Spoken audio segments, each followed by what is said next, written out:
Are you wondering how much money do you need to buy a home for the first time? In this video, I'll be sharing exactly how much do you need, and don't worry because it's not 20% as many believe. So let's dive into it right now.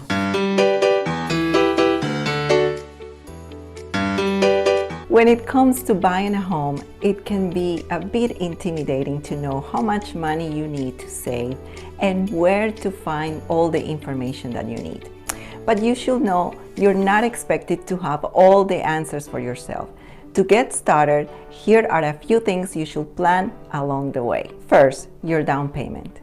As you set your savings goal for your purchase, your down payment is likely already top of mind.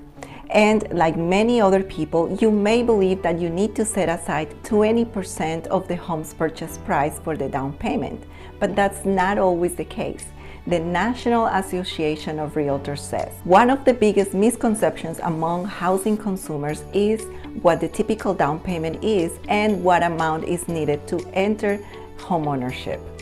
Having this knowledge is critical to know what to save. The good news is you may be able to put as little as 3% or even 0% down in some situations, and there are also some down payment assistance programs available. I recently spoke with my trusted lender, and he indicated that when you have a 700 credit score and or above, you can put as little as 3% down. So if you are trying to buy a $300,000 home, your down payment will be $9,000. If your credit score is less than 700, then you can apply for an FHA loan or a Federal Housing Administration loan, which is a government-backed or insured loan. Because they are insured, banks are more willing to loan money to home buyers with relatively low credit scores and little cash to put down on the purchase. The other type of available loan is the Veterans Loan that finances 100% of your loan, and of course, you won't be needing a down payment. There are certain requirements for that type of loan that I'm planning to talk about on a future video. Now, there are some down payment assistance programs available mostly for first-time home buyers, and those can range anywhere from $8,000 to $12,000. There are also down payment assistance programs for nurses, teachers, firefighters, policemen that do not require for you to be a first-time home buyer, just that you currently do not own a home. The second point you need to take into consideration when coming up with a total of how much money you need in order to buy a house is your earnest money. While it isn't required, it's common in today's highly competitive market because it can help your offer stand out in a bidding war. So what is earnest money? This is the money you pay as a show of good faith when you make an offer on a house. This deposit works like a credit. You're using some of the money you already saved for your purchase to show the seller you are committed and serious about their house. It's not an added expense, it's just paying some of that upfront. Your earnest money can be typically between 1% and 3% of the home sales price. So for a $300,000 home, you could use an earnest money of $3,000. Now, if you don't feel comfortable with that amount, you could do $1,500 or anything in between. If you want to know everything there is to know about earnest money, make sure to watch this video where I explain how it works and how to get it back. The next aspect you need to take into consideration is your closing costs.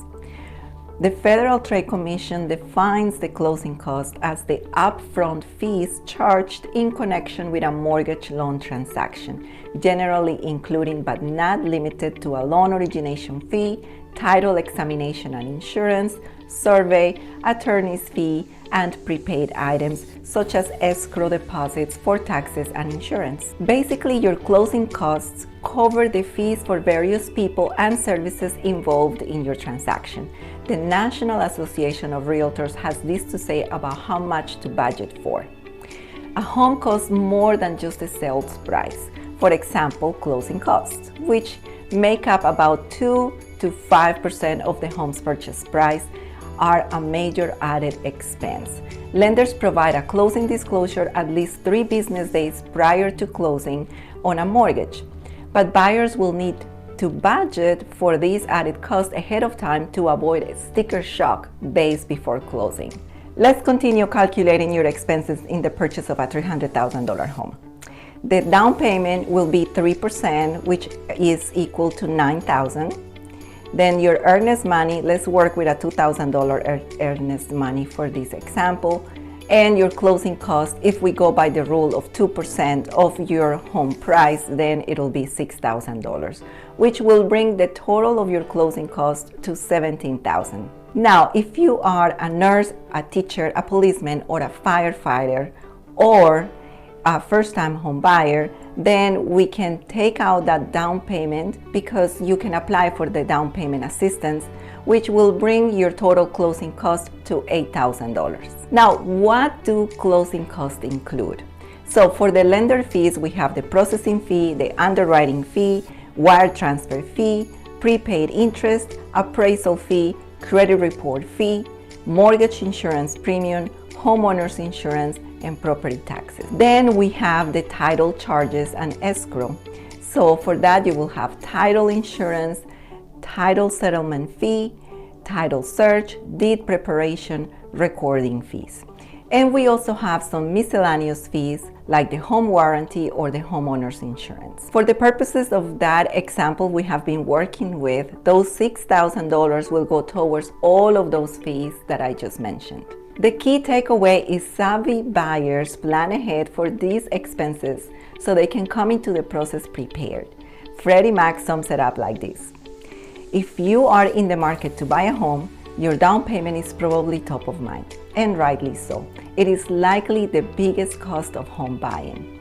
However, it is not the only cost, and it's critical you understand all your expenses before diving in. The more prepared you are for your down payment, closing, and other costs, the smoother your home buying journey will be. Knowing what to budget for in the home buying process is essential. To make sure you understand these and any other expenses that may come up, let's connect so you have a reliable expertise on what to expect when you buy a home. If you're thinking about buying a home and need to make sure that all of your I's are dotted and all of your T's are crossed, make sure to watch this video where I speak about all the things you need to avoid when in the process of buying a home with a loan. Thank you for watching. If you like this video, make sure to hit the like button, leave a comment down below letting me know if you are planning to move to Colombia, and make sure to hit the subscribe button. I post new videos every Wednesday all about living in the Palmetto State. See you next week.